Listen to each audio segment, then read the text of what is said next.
Admiral Reed stood at the bridge of the Asterisk, Eternal Glory Asterisk, the largest ship in the Crux fleet. He watched the stars through the main viewing screen, his four eyes blinking slowly. For 600 years, the Crux had ruled this part of the galaxy. No species had ever matched their power, their wisdom, or their technology. "Admiral, we have completed the scan of the Norvan system," said First Officer Tark. "The natives have achieved basic space travel, but nothing beyond their own moon." Reed nodded. "Add them to the registry. Contact in 50 years, perhaps. They are still too primitive to be useful." This was normal work for the Crux. They discovered new species, studied them, and when the time was right, brought them into the Dominion. Some species resisted, but resistance never lasted long. The Crux were simply too advanced, too powerful, too perfect. The ship hummed with quiet efficiency as crew members worked at their stations. Each Crux was born for a specific role. Reed was born to lead, Tark to support, the engineers to build, the scientists to learn. This perfect order had allowed the Crux to rule for thousands of years. "Admiral, message from the High Council," said Tark, his voice showing rare excitement. Reed turned away from the view. "Display it." The face of Counselor Vex appeared on screen. Like all Crux leaders, she was old, her skin a deep blue with age. "Admiral Reed, the Council has detected unusual signals from an unexplored sector," said Vex. "Sector 7G. We have never visited this region before." Reed checked the star charts. "That sector is far from our normal routes. Why would we go there now?" "The signals are different," said Vex. Her voice was careful, measured. "They suggest a species that has discovered both radio waves and nuclear power within a single century." Reed's four eyes widened. "That is impossible. No species develops that quickly." "Which is why you must investigate," said Vex. "Take your fleet to these coordinates. Study this species from a distance. Do not make contact until we understand them better." After the call ended, Reed ordered the ship to prepare for the long journey. The Asterisk, Eternal Glory Asterisk, and its 5 support ships would travel through fold space, the Crux method of faster-than-light travel. Even so, it would take 2 months to reach this mysterious sector. During the journey, Reed studied the data they had collected from the signals. The species called themselves humans, and they lived on a planet called Earth. They were young. They had only left their planet in the last 100 years. But in that time, they had placed objects in orbit, visited their moon, and sent simple machines to nearby planets. "Their development speed is unusual," said Science Director Lorne during their daily meeting. "Most species take thousands of years to progress from simple tools to space travel. These humans have done it in less than 5,000 years. "Are they a threat?" asked Reed. Lorne's skin rippled in the Crux equivalent of laughter. "To us? Impossible.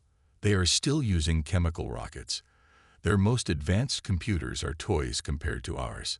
Their weapons could not even damage our smallest ship." Reed was not so sure. Something about these humans bothered him. "Have you studied their history?" "Yes," said Lorne. "They are violent, constantly fighting each other. They have had thousands of wars." "Maybe that explains their rapid growth," said Tark. "Conflict drives innovation." Reed watched the data scroll across his screen. Human music, human art, human wars. A curious species. The Council is right to be cautious. As the Asterisk, Eternal Glory Asterisk, entered the outer edges of the human solar system, Reed gave the order to remain hidden. The Crux ships activated their cloaking fields and settled into distant orbits around the outer planets. "Now we watch," said Reed. "We learn everything about these humans before they even know we exist." Little did he know that the humans were about to change everything the Crux thought they knew about their place in the universe. On Earth, at the Global Space Command Center, alarms blared through the night. Director Mason rushed into the control room, his face tight with worry. "What do we have?"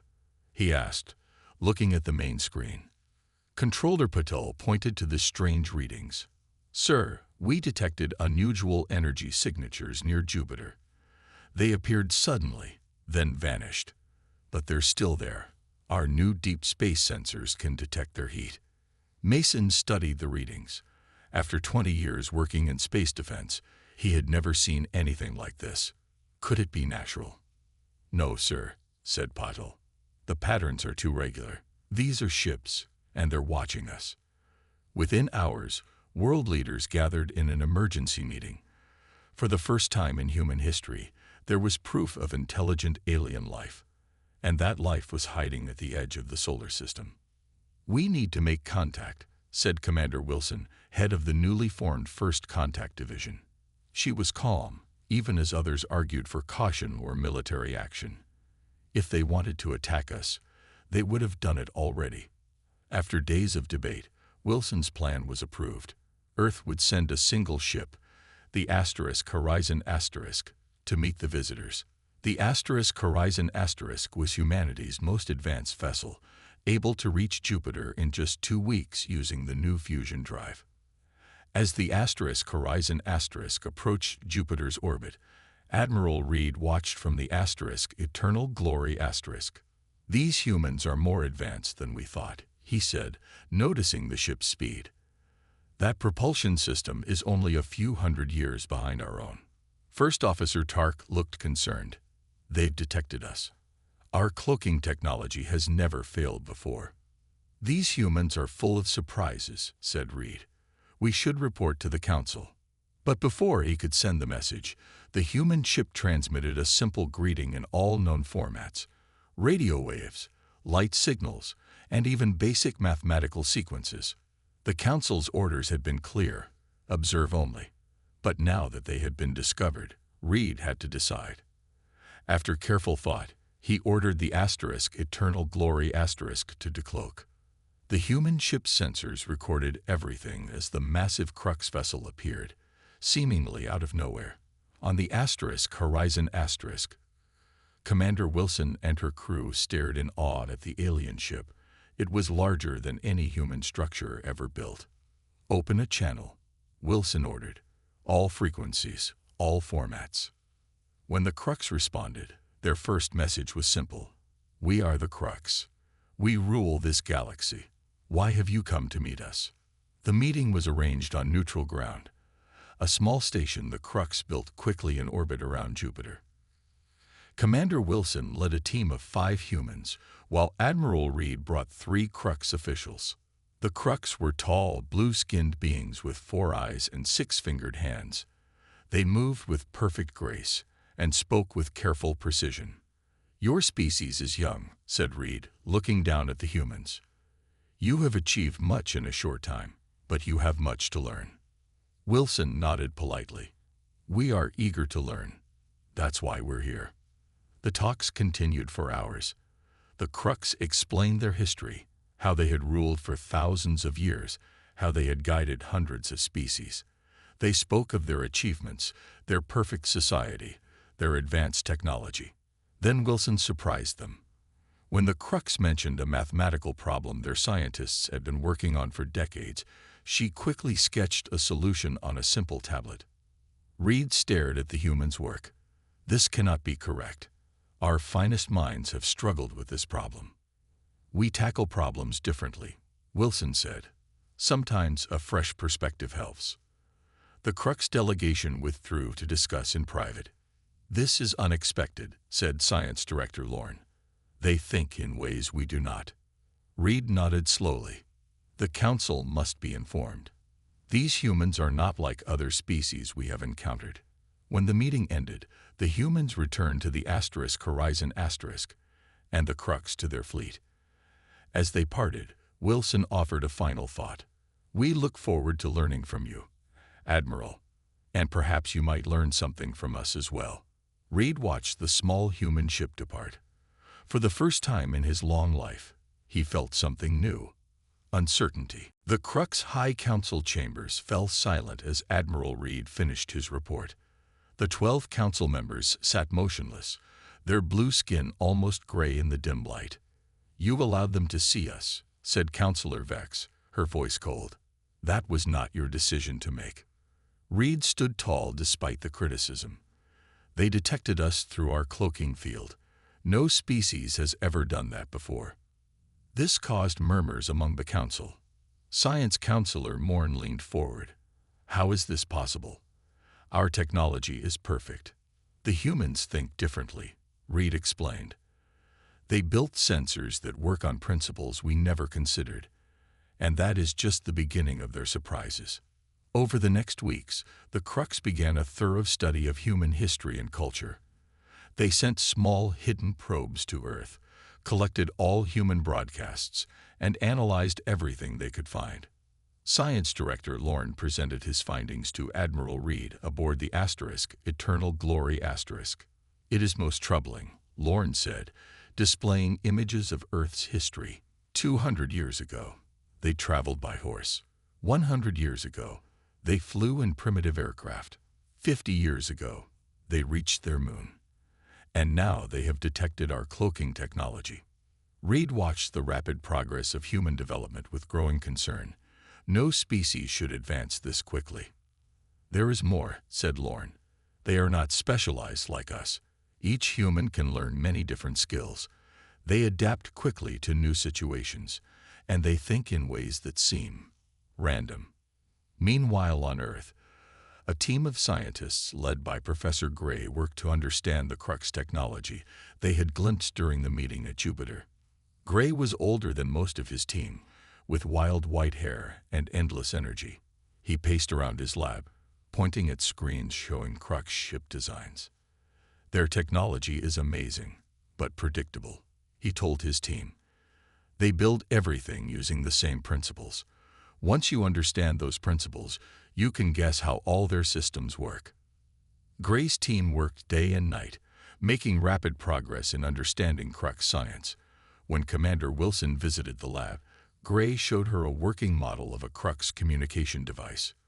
"We built this based only on the readings we took during the meeting," Gray said proudly. "Their technology is advanced, but not mysterious." Wilson was impressed. "How long would it take us to catch up to their level?" Gray thought for a moment. "With proper funding and focus, 20 years, maybe less." Back in Crux space, the High Council debated what to do about the humans. "They must be controlled," argued Counselor Dex. "Their rapid advancement threatens our position." "We could offer them membership in the Dominion," suggested Counselor Tarn. "Guide their development as we have done with other species." Counselor Vex, the eldest of the council, shook her head. "The humans would not accept being controlled. They value their independence too highly." "Then we must consider more direct action," said Dex, "for the good of the Dominion." As the council argued, a junior officer rushed into the chamber, something that had never happened before in the history of Crux governance. "Forgive the interruption," the officer said, bowing low, "but we have received an urgent message from the border outposts. The swarm has returned." The council fell silent. The swarm was the only enemy the Crux had never fully defeated, a hive-mind species that consumed everything in its path. "How many ships?" asked Vex. "Thousands," replied the officer, "and they are heading toward both Crux space and the human solar system." Admiral Reed, who had been watching the council meeting, stepped forward. "The humans should be warned. Their system lies directly in the swarm's path." Counselor Dex objected. "Why warn them? Let the swarm deal with the human problem." "Because," said Reed, "the humans might surprise us again. They might see solutions we cannot." After hours of debate, the council made its decision. Reed would return to the human solar system with a full battle fleet. He would warn the humans about the coming threat and observe how they responded. As the Asterisk, Eternal Glory Asterisk, prepared for departure, Reed wondered what these unpredictable humans would do when faced with the greatest threat in the galaxy. The arrival of the Crux battle fleet caused panic on Earth. Millions watched the sky as the massive ships appeared in orbit. Military forces worldwide went on high alert until Commander Wilson and Director Mason assured world leaders that this was not an attack. Admiral Reed met with Earth's United Defense Council in their underground headquarters. The room was filled with military leaders from around the world, their faces grim as Reed explained the danger. "The swarm consumes everything," Reed said, showing images of entire planets stripped bare. "They attacked the Crux 1,000 years ago. We pushed them back but could not destroy them completely. Now they have returned, stronger than before." General Taylor, head of Earth's Space Forces, studied the swarm ship designs. "How long do we have?" 3 months before they reach your system," Reed answered. "Perhaps 6 months before they reach Crux space." "And you're here to help us?" asked Taylor, doubt clear in his voice. Reed hesitated. "I am here to share information. The Crux Council has not yet decided whether to commit our forces to your defense." The meeting ended with tension. As Reed returned to his ship, Wilson walked with him. "Your leaders do not trust us," Reed observed. Wilson nodded. "Can you blame them? You waited until now to tell us about this threat." "The Crux do not see sharing information as necessary," said Reed. "That will need to change if we're going to work together," Wilson replied. 2 weeks later, the first swarm scout ships entered the outer solar system. Earth's early warning stations detected them near Neptune. Captain Miller, commanding Earth's newest battleship, the Defender Asterisk, was ordered to intercept and assess. Miller was young for such a command, but had proven himself repeatedly in crisis situations. As the Defender Asterisk approached the swarm ships, Miller studied their movements. "They're not reacting to us," he told his crew. "Either they don't see us, or they don't care." The Defender Asterisk moved closer, scanning the alien vessels. Suddenly, all 5 swarm ships turned and attacked at once. "Evasive action," shouted Miller as energy beams sliced through space where they had just been. The battle was brief but intense. The Defender Asterisk was faster than the swarm ships, but their weapons were more powerful. Miller ordered a fighting retreat, using Neptune's moons as cover. 2 swarm ships were destroyed, but the Defender Asterisk suffered heavy damage. As they limped back toward Earth, they sent all their data to both Earth Command and the Crux fleet. Admiral Reed watched recordings of the battle with growing concern. "The swarm has adapted their weapons. They are stronger than before." When Miller reached Earth, he was called to an emergency meeting with both human and Crux military leaders. "The standard Crux tactics won't work," Miller explained, showing how the swarm had adapted to counter the Crux fighting style. "They've studied how you fight and evolved specifically to beat you." "Impossible," said Crux Fleet Commander Zor. "Our battle strategies are perfect." "Perfect means predictable," Miller replied. "We need to be unpredictable." For hours, they argued about how to fight the swarm. The Crux insisted on following their traditional battle plans, while the humans proposed new, untested strategies. Finally, Admiral Reed made a decision. "We will test Captain Miller's approach. A small joint force will engage the next wave of swarm ships." The test force consisted of 3 human ships and 2 Crux vessels. Captain Miller took command, with a Crux officer named Tark as his advisor. When they encountered a group of 10 swarm ships, Miller did not follow the careful, methodical Crux battle plan. Instead, he split his forces and attacked from multiple directions at once, changing patterns randomly. The swarm ships, programmed to counter the predictable Crux tactics, could not adapt quickly enough. 7 were destroyed, and the rest retreated. When Miller returned, Reed was waiting. "Your tactics were chaotic, risky, and effective." "Sometimes chaos is exactly what you need," Miller said. Reed nodded slowly. "The Council must see this. They must understand that we need the humans if we are to defeat the swarm." As Reed sent his report to the High Council, more swarm ships entered the solar system. The real battle was about to begin, and neither humans nor Crux were ready for what was coming. The Crux High Council chamber had never been so crowded. For the first time in their long history, aliens stood before them. A delegation of humans led by Commander Wilson and Captain Miller. Admiral Reed stood with them, facing the skeptical council members. "This alliance you propose is unprecedented," said Councillor Vex, her ancient face showing rare emotion.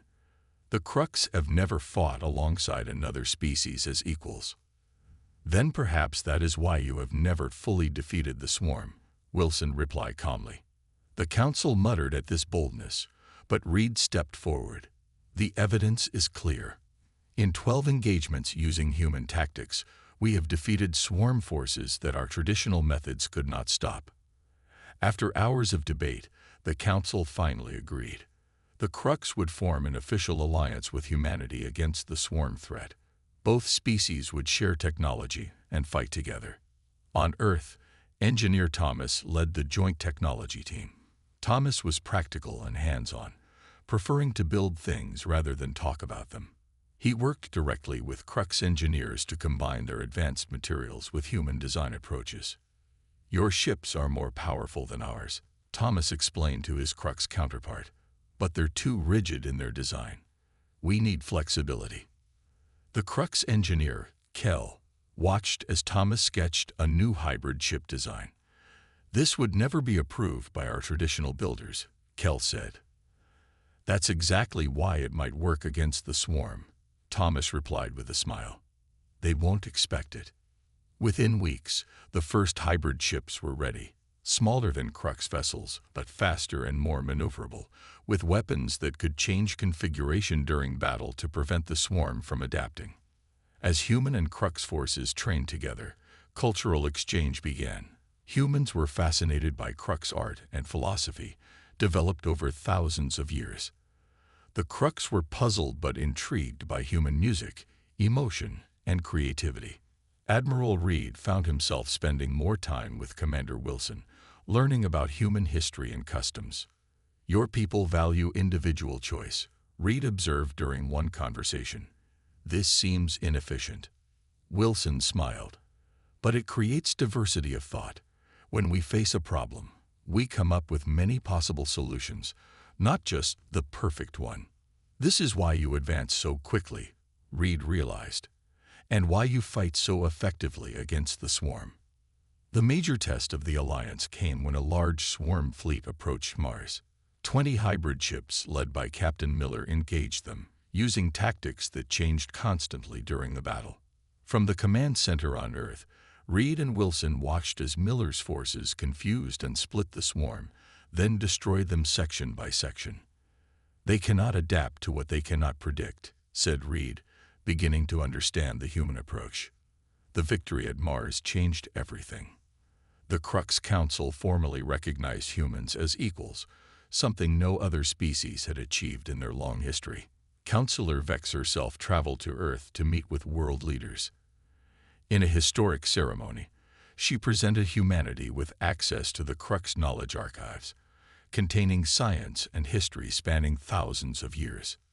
"We have much to teach you," Vex said to the assembled human leaders, "and we now understand much to learn from you as well." As the alliance strengthened, the swarm changed tactics. Instead of continuing toward Earth, they suddenly turned and headed directly for the Crux homeworld. "They're adapting again," Miller warned during an emergency meeting. "They recognize that the Crux leadership is the head of our alliance." Reed agreed. "If they destroy our homeworld, our entire civilization will fall into chaos. All our systems, our government, everything is centralized there."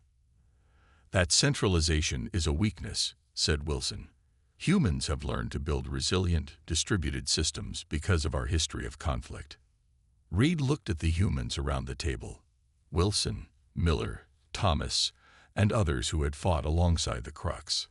For the first time in his life, he felt something new: respect for another species. "We need to prepare," Reed announced. "The swarm will attack our homeworld with everything they have, and we must be ready with a response they cannot possibly predict." The Crux homeworld, Primalis, was a planet of perfect order. Towering crystal cities rose into the clouds, each building placed with mathematical precision. For 10,000 years, no enemy had ever reached this sacred world. Now, The largest swarm fleet ever seen was just 3 days away. The Crux High Council had ordered all available ships to defend their homeworld. Over 2,000 Crux vessels formed a defensive sphere around Primalis, arranged in the traditional pattern that had served them for centuries. Admiral Reed stood in the council chamber, joined by Commander Wilson and Colonel West, the human military strategist who had been studying the swarm's movements. "Your defensive formation is exactly what the swarm expects," West said, pointing to the holographic display. "They have already adapted to counter it." Counselor Vex frowned. "This formation has protected our world since the founding of our civilization, and that's precisely why it will fail now," West replied. "The swarm learns and adapts. They've studied your patterns for centuries." West proposed something radical. A human strike team would lead a small force directly into the heart of the swarm fleet, while the main Crux forces would abandon their traditional formation and attack in random, changing patterns. "Madness," whispered Counselor Dex. "You would have us abandon our proven methods in our darkest hour." "Yes," said Reed, surprising everyone, "because our proven methods are no longer effective. The humans have shown us another way." After hours of debate, the council reluctantly approved West's plan. Colonel West would lead 50 hybrid ships on what seemed like a suicide mission into the center of the swarm fleet. Admiral Reed would command the main Crux forces, using the unpredictable tactics humans had taught them. The night before the battle, Reed visited the human ships. He found Colonel West reviewing plans with his crew. West was older than most human commanders, with gray hair and a calm demeanor that hid his brilliant tactical mind. "Your mission has little chance of success," Reed said quietly. West looked up with a small smile. "That's what makes it worth doing." "I do not understand," Reed admitted. "Humans often accomplish the most when the odds are against us," West explained. "It brings out something in us that nothing else can." The swarm arrived exactly as predicted, a massive cloud of ships that seemed to fill the space around Primalis. Their black, insect-like vessels moved in perfect coordination, controlled by a single hive mind. The battle began badly for the defenders.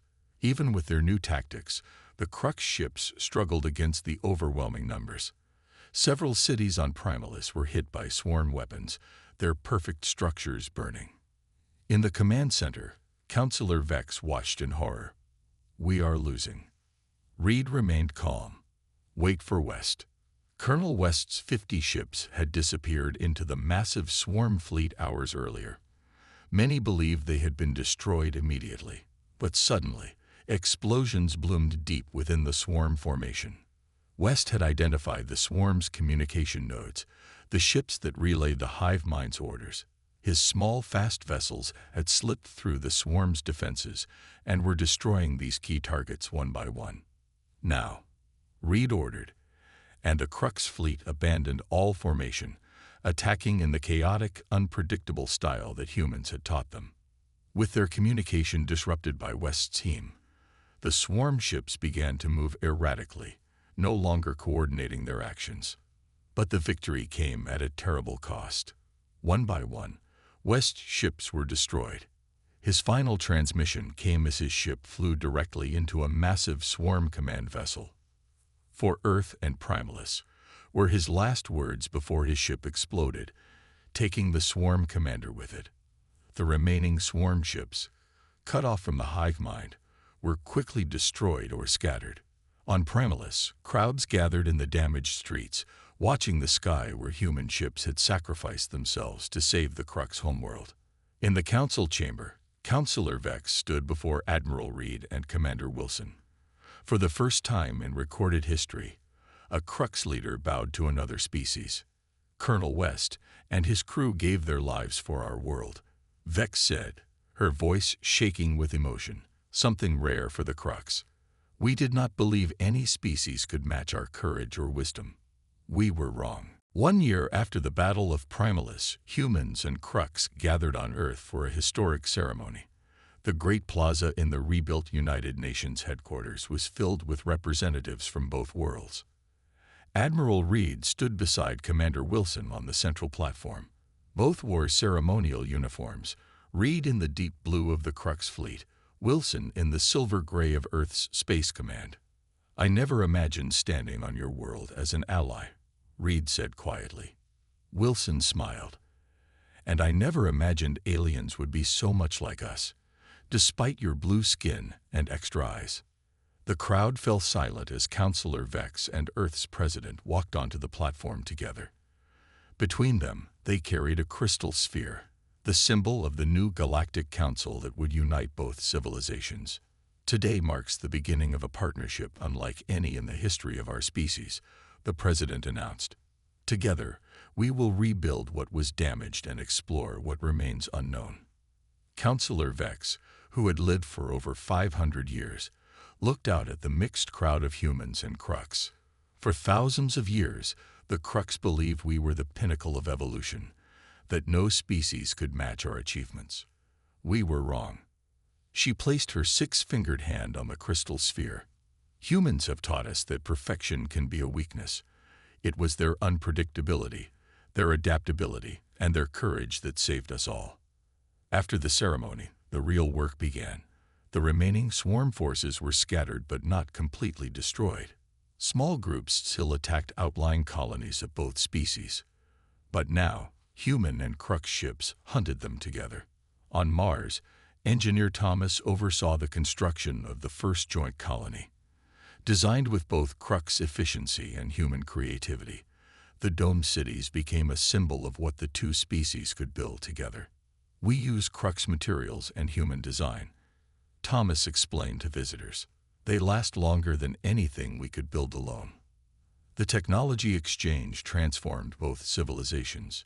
Humans gained centuries of advanced knowledge, while the Crux learned new ways of thinking and problem-solving. But perhaps the most profound change was cultural. Crux society, once rigid and unchanging, began to value individuality and creativity. Young Crux started to choose their own paths rather than following predetermined roles. Meanwhile, humans adopted some of the discipline and long-term thinking that had made the Crux successful for millennia. 6 months after the ceremony, Admiral Reed was appointed to lead the new Joint Exploration Fleet. His mission: to venture beyond known space and make peaceful contact with other civilizations. On the day of departure, Commander Wilson met him at the launch bay of the new flagship, the *Unity*. "The *Unity* is ready," she said. "Crew is a perfect mix. Half human, half Crux." Reed nodded. "And you? Will you join us as my second in command?" "I wouldn't miss it," Wilson replied with a smile. Before boarding, they visited the Memorial Garden, where monuments honored those lost in the Swarm War. At the center stood a statue of Colonel West and his brave team. "He never knew he would change the course of two civilizations," said Wilson. "But he would be proud of what we've built together," Reed answered. As the *Unity* left Earth's orbit, Reed stood on the bridge, watching the stars. Beside him, Wilson checked the ship systems, already planning their first mission. "Where should we go first?" asked Reed. Wilson pointed to a distant star cluster. "There. We've detected radio signals from a young civilization. They might need guidance, or they might surprise us with something new." Reed nodded. "Either way, we go as equals, not as conquerors or teachers, but as explorers who understand that every species has something valuable to offer." The *Unity* accelerated toward the unknown, carrying the combined wisdom of two civilizations that had once been strangers and rivals. On Earth and Primalis, citizens looked up at the night sky, knowing that their children would grow up in a galaxy where differences were celebrated, not feared, where the strengths of one species helped overcome the weaknesses of another. The Crux had once thought no species could rival them. Now they knew better. And the galaxy was brighter for it.